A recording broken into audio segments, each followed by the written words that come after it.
Yesterday's rainfall caused some flooding along the shoreline in Connecticut. I'm Glenn Kittle. We'll show you just how much water was in these communities coming up on Fox 61. That's right, Glenn, but it wasn't just along the shoreline. Several communities are dealing with the aftermath of yesterday's storm. We're going to have a closer look at the damage and cleanup efforts ahead. And renovations at Tweed New Haven Airport move ahead. We'll have the full details coming up in a live report.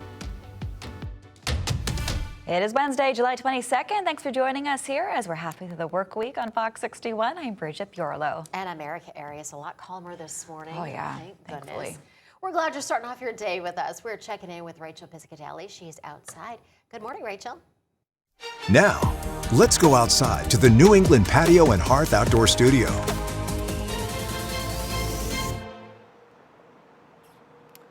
Good morning. We are tracking a mix of sun and clouds this afternoon. Better weather is expected today, but it is certainly not perfect. We are starting off warmer, but muggier than this time yesterday. And as we look to that 24-hour temperature difference, it's anywhere from about 2 to about 15 degrees warmer than this time yesterday. So while it is warmer, it is a bit of a muggy start to our morning here. But as we head through the afternoon, we are expecting a mix of sun and clouds here, and temperatures will get up into the low 80s after the morning. That is in the upper 60s to near 70 right now. At 72 in Willimantic, 71 in Groton, and 72 in New Haven. So taking a look at our day planner for today, it's muggy and warm this morning, a little bit more cloud coverage, and we're already seeing that here. But just off into the distance, it does look like there are some sunny breaks here once that sun fully comes up here in the 6 o'clock hour. And then we can expect maybe a pop-up isolated thunderstorm this afternoon. We are under a level 1 risk for severe weather. And while I'm not anticipating widespread issue, 1 or 2 thunderstorms can't be ruled out as a cold front sweeps through. Once that cold front sweeps through, we are going to see a drop in the humidity. So humidity dropping into this evening as temperatures move into the 70s at around 10 o'clock, and then eventually into the mid to upper 50s to right around 60 degrees for tomorrow morning. Winds also going to pick up at times 10 to 20 miles per hour this afternoon out of the south and west. So looking at our next 3 days for our Thursday, less humid conditions. It's going to be a beautiful day. Temperatures in the low 80s, back up to the mid 80s for our Friday after a nice morning in the 50s. We'll talk about where we go from here. Your full 7-day coming up in just a bit. As we check to the roads this morning here at 6:02, let's look at one of the incidents that we have here this morning. This is going to be on Route 10 northbound at Highway 34. This is because of a sinkhole in the area, so restricted flow in the area as they work on clearing that up. It is blocked off. We do have a crew on scene this morning. Over in Hartford now on 91, just out by Jennings Road, that looks all right. Cromwell 91 both direction. Volume remains light here for a Wednesday morning commute. Westport, Brantford on 95, it looks like it's smooth sailing. Over to you. Rachel, thanks. Right now, New Haven repairs are underway for a sinkhole. It's in the area of Route 10 between Legion Avenue and MLK Boulevard. Our crew on the scene says it's off the side of the road under the sidewalk. You see it there with all those cones around it. If you travel through the area, maybe take a different way or just give yourself extra time. It's going to take some time for crews to repair this. We're working to find out more about what caused the sinkhole and the timeline of getting those repairs wrapped up.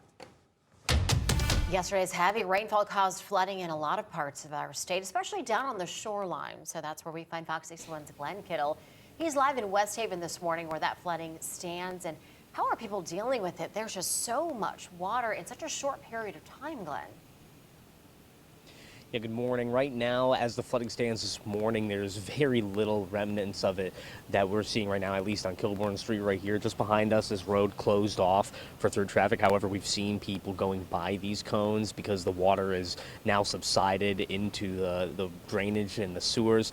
So definitely a good sign here for this neighborhood as the flood waters continue to subside from last night. But yesterday, we spoke to some neighbors here who showed us some of the scenes when the waters were at its peak here. Take a look at this video that neighbors as well as our crews captured here in West Haven here. Those neighbors described the water rose nearly 2 feet high in some of these areas. They were up to their knees in it, and we're told by neighbors on Kilbourne that this street is prone to flooding, and the city has recently installed a new drainage system in May to try and combat this issue. Now, meanwhile, over at the Connecticut Post Mall, customers forced to wade their way through the parking lot just to go shopping there. Now, we spoke to some people both on Kilbourne Street and folks visiting the mall who tell us how they've been making their way through the water-covered streets last night. I measured, it was 19 inches. Okay, May 29th, a new system was supposedly put in after years of waiting and waiting because this street was a disaster, okay? They came in, they dug up everything, they put down new hoses and everything, supposedly in the street. Well, it was teeming rain, and I went to pull up here to get closer to the entrance when I realized this was completely flooded. You could not really drive here. It was at least a foot of water, and it extended into the parking lot. So luckily I didn't get stuck. I was able to park, get out of the water and pull up. So it was a lot of water.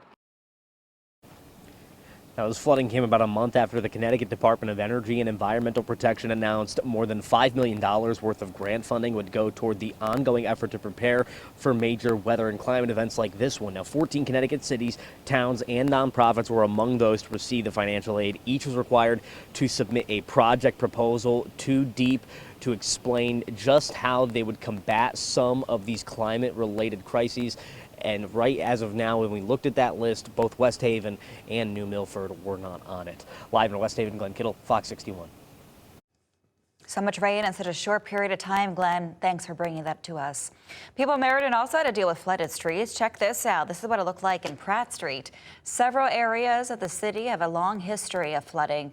One business owner tells us these flooding incidents aren't unusual and says it will continue happening until something's done.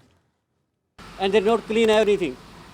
You see, it's front of you everything. Our whole store inside and our basement is flood go in the basement. Meantime, the owners of Les Dairy Bar on East Main Street also experienced flooded roads. She and her husband decided to close up the shop early to keep her employees safe and out of harm's way. Well, the high winds and heavy rains also took down a lot of trees. Fox 61's Tim Lateau is in Wallingford, where one homeowner says they're thankful that the damage wasn't worse. No one was hurt, but there's this big mess and some damage to the roof. The homeowner says the tree exploded after it was hit by a bolt of lightning. It was a healthy tree, and it would have never fallen but what for the lightning strike. Paul Miller's oak tree is now in 100 or more pieces. Half is standing, the other half, he says, was blown apart by a lightning strike. Watching television, and I heard a big crackle and a bang and a flash of light. Miller didn't have to look far out his window to see what had happened. Came to the window to see what the heck was going on, and this tree had literally exploded and sent what you see here flying up against our house. Now his backyard, front yard, and the rest of the neighborhood is littered with debris. Wood chips large and small were flung hundreds of yards from the tree. It sent shrapnels of wood chips flying all over the front yard, all over the backyard, over my house. Huge sections of bark were peeled off the tree as if it were a banana. Miller's thankful no one is hurt, but in his nearly 3 decades of living on Woodland Drive, his home has never been so badly battered. The gutter system is no longer there, hardly. It's hanging by a thread. And I used to have a little gazebo over on the right. And Miller says the insurance adjuster will come out on Wednesday. He'll know more about the cost of the damage then. In Wallingford, Tim Lateau, Fox 61. The storm caused a mess for airline passengers all across the Northeast yesterday. Many were left stranded because of ground stops. One family says they're headed to Orlando to spend some time with family, and their flight was delayed several times, and they even had to change airports. So I arrived at 12 o'clock to Tweed Airport to find out that it has been transferred over to Bradley Airport. So I hop in the car, run over here. Mind you, they already sent me emails and text messages that the only way I'm going to get reimbursed for leaving Tweed to come all the way to Hartford Bradley is if I have Uber. What a hassle. And they weren't the only ones dealing with this. Another couple said their flight was canceled to San Francisco due to the bad weather.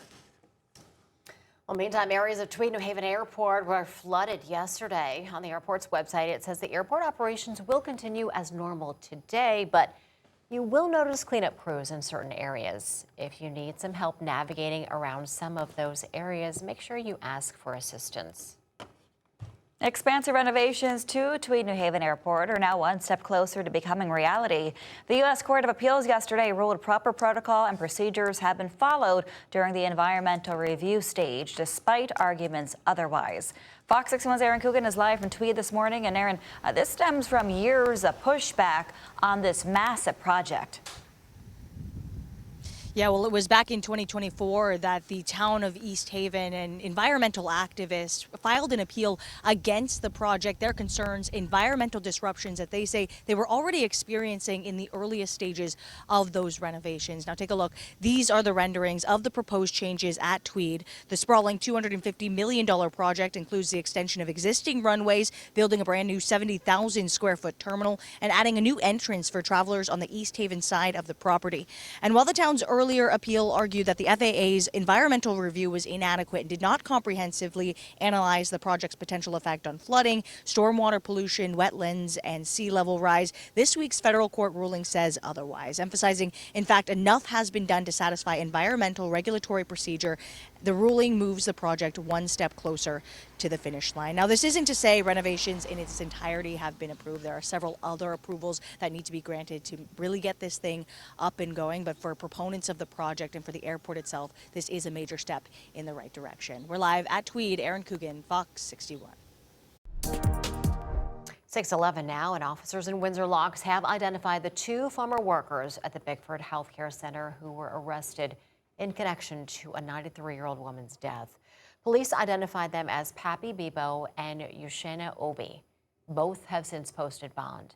Now, back in February, 93-year-old Margaret Healy was found lying face down in the snow. Investigators said that Obi went to Healy's room during this time, thinking that she was still in her bed.